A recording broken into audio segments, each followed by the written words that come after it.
जिसको बनाना बहुत ही जटिल है। इतना जटिल है कि 1970 से पहले पाश्चात्य सभ्यता के वैज्ञानिक उसको बिना कंप्यूटर में प्रोग्रामिंग डाले बना भी नहीं पाए थे। 9 ट्रायंगल से मिलकर बनता है। जो त्रिभुज हैं वो सारे के सारे गोल्डन रेशियो को फॉलो करते हैं, जिसकी वैल्यू होती है 1.618। ये रेशियो हमारे नेचर में भी पाया जाता है, आर्किटेक्चर में पाया जाता है, और गैलेक्सी उनमें भी गोल्डन रेशियो होता है, और डीएनए भी गोल्डन रेशियो को फॉलो करता है। मोनालिसा के चित्र में भी गोल्डन रेशियो को फॉलो किया है। कंप्यूटर आर्टिफिशियल इंटेलिजेंस से इंसानी चेहरे बना पाता है। फोन में जो फेस रिकॉग्निशन सॉफ्टवेयर है पता है इस थ्योरी को फॉलो करता है। प्राचीन ऋषियों को ये कैसे पता था, और उन्होंने इतनी परफेक्ट और कॉम्प्लेक्स डिजाइन कैसे बिना आज के कंप्यूटर्स के यूज के बना दी जिसमें गोल्डन रेशियो है। तो दोस्तों, स्वागत है एक बार फिर से आपका मेरे चैनल द सनातन सीकर में, जिसमें हम प्रायः हिंदू धर्म से जुड़ी मान्यताओं का वैज्ञानिक विश्लेषण करते हैं, जिससे कि ज्ञान विज्ञान बन पाए। आज हम ऐसे ही एक मान्यता के बारे में चर्चा करेंगे। अब दोस्तों, तो बात करते हैं इसके नेक्स्ट वैज्ञानिक रहस्य के बारे में। तो 9 ट्रायंगल्स हैं, मिलके आपस में 43 छोटे छोटे ट्रायंगल बनाते हैं, और ये ट्रायंगल्स आपस में समरूप हैं। दोस्तों, इसकी जो सिमेट्रिकल डिजाइन है उसको ज्योमेट्री में फ्रैक्टल बोला जाता है। अब फ्रैक्टल क्या होते हैं? इमेजिन करिए एक ऐसा डिजाइन या एक ऐसा पैटर्न जो अपने आप को बार बार रिपीट करता हो, मतलब कि उसका एक छोटा सा हिस्सा अपने बड़े हिस्से का प्रतिरूप हो और बड़ा हिस्सा अपने छोटे हिस्से का भी प्रतिरूप हो। जैसे आप देखिए, जैसे आपको स्क्रीन में दिखाई पड़ रहा है, एक फर्न पेड़ की पत्ती, जो छोटी सी पत्ती है वो बड़ी पत्ती के समूह को दर्शाती है, और बड़ी पत्तियों का समूह पूरे के पूरे फर्न पेड़ को दर्शाता है। ये है फ्रैक्टल डिजाइन।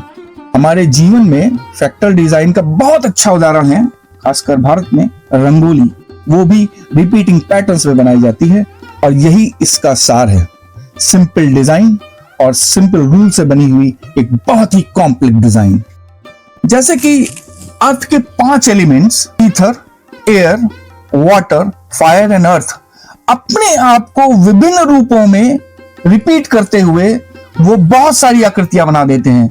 इन्हीं 5 एलिमेंट से बड़ा सा बड़ा पहाड़ बना है, और छोटे से छोटा एक चूहा भी बनता है। इन्हीं 5 प्राकृतिक एलिमेंट से ये प्राकृतिक एलिमेंट्स अपने आप को रिपीट करते हैं, बस डिफरेंट फॉर्म्स में रिपीट करते हैं दोस्तों, और उससे सब कुछ बन जाता है।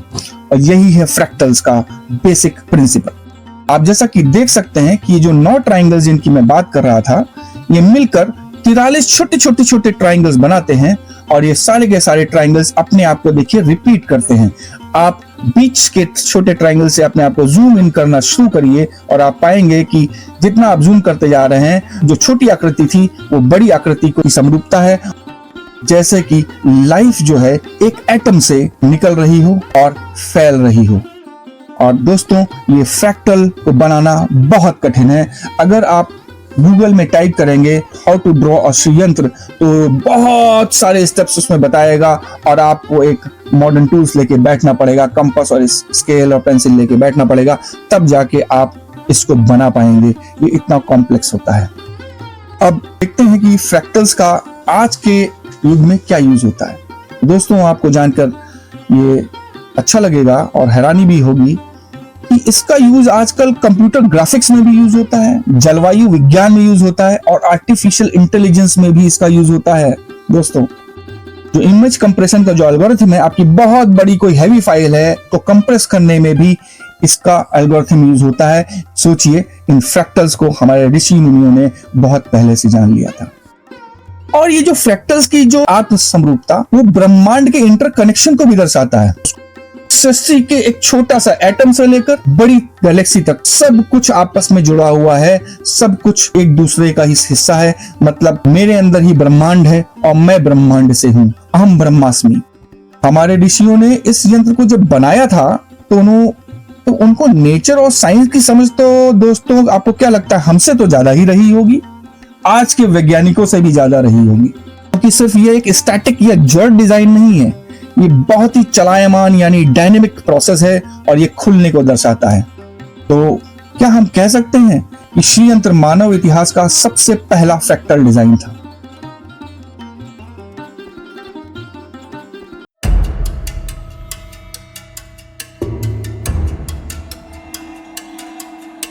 तो दोस्तों, अब आइए हम बात करते हैं इसके नेक्स्ट वैज्ञानिक रहस्य के बारे में। बहुत ही रोचक है ये। सो हम बात करते हैं साइमेटिक्स। हम बात करने वाले हैं श्रीयंत्र का साउंड से कनेक्शन। सो इमेजिन करिए एक मेटल की प्लेट लीजिए और अगर उस पर रेत रखी जाए तो रेत से अगर कोई ध्वनि किसी फ्रीक्वेंसी से पास कराई जाए तो रेत बिखर के अपने आप को उस फ्रीक्वेंसी के हिसाब से विभिन्न आकारों में बदल देती है। जैसे जैसे फ्रीक्वेंसी चेंज करेंगे आप पाएंगे कि रेत का आकार चेंज हो रहा है। इसको ही बोलते हैं साइमेटिक्स। साइमेटिक्स का मतलब होता है स्टडी ऑफ विजिबल साउंड। अब दोस्तों आता है सबसे रोचक रहस्य। अगर धातु की बनी हुई प्लेट पे अगर हम रेत रखते हैं और ओम मंत्र का उच्चारण उसके थ्रू करते हैं तो जो आकृति बनती है वो बहुत कुछ श्रीयंत्र से मिलती हुई बनती है। हैरानी की बात है ना। और हमारे नेचर में सब कुछ रिवर्सिबल है, सब कुछ वाइस वर्सा भी ट्रू होता है। मतलब कि अगर एक जड़ वस्तु के अंदर से ओम को गुजारो तो आपको दैवीय आकृति मिलती है। तो अगर हम एक दैवीय आकृति के अंदर से ओम की ध्वनि को गुजारेंगे हम खुद को पाएंगे। इसका मतलब कि अगर मेडिटेशन करते समय आप ओम की ध्वनि को पारित करेंगे अपने सामने श्रीयंत्र रख के तो वो आपके शरीर का कॉस्मिक एनर्जी के साथ कनेक्शन बना देता है। अभी सोचा था हमने इस बारे में, जो यंत्र हमारे घर में रखा रहता है। मतलब कि ये सांसारिक तत्वों को दैवी तत्वों के साथ जोड़ देता है। दोस्तों हम ओम को ब्रह्मनाद भी बोलते हैं और हमारी सनातन फिलॉसफी की मान्यताओं के अनुसार ये ओम ही सृष्टि का निर्माण है और इस सृष्टि के निर्माण को ये श्रीयंत्र दर्शाता है। तो मतलब कि हमारे प्राचीन ऋषियों ने जो मंत्रों का जो साउंड का जो इफेक्ट है उसको बहुत अच्छे से स्टडी किया था। क्या ऐसा नहीं लगता आपको? और उससे वो एक कॉस्मिक कनेक्शन इस पूरे ब्रह्मांड के साथ कनेक्शन बनाने में सक्षम थे। यानी कि आप इमेजिन करिए एक बहुत बड़ा वायरलेस कम्युनिकेशन डिवाइस जो कि सिर्फ इस पृथ्वी के अंदर ही नहीं लोगों से बात कर सकता बल्कि अक्रॉस गैलेक्सीज पूरे ब्रह्मांड में सारे प्लैनेट्स के अंदर जितने भी चीजें हैं उनके साथ बात कर सकता है। ऐसा वायरलेस कनेक्शन सिस्टम तो आज तक हमारे वैज्ञानिक बना भी नहीं पाए हैं, सोच भी नहीं पाए हैं।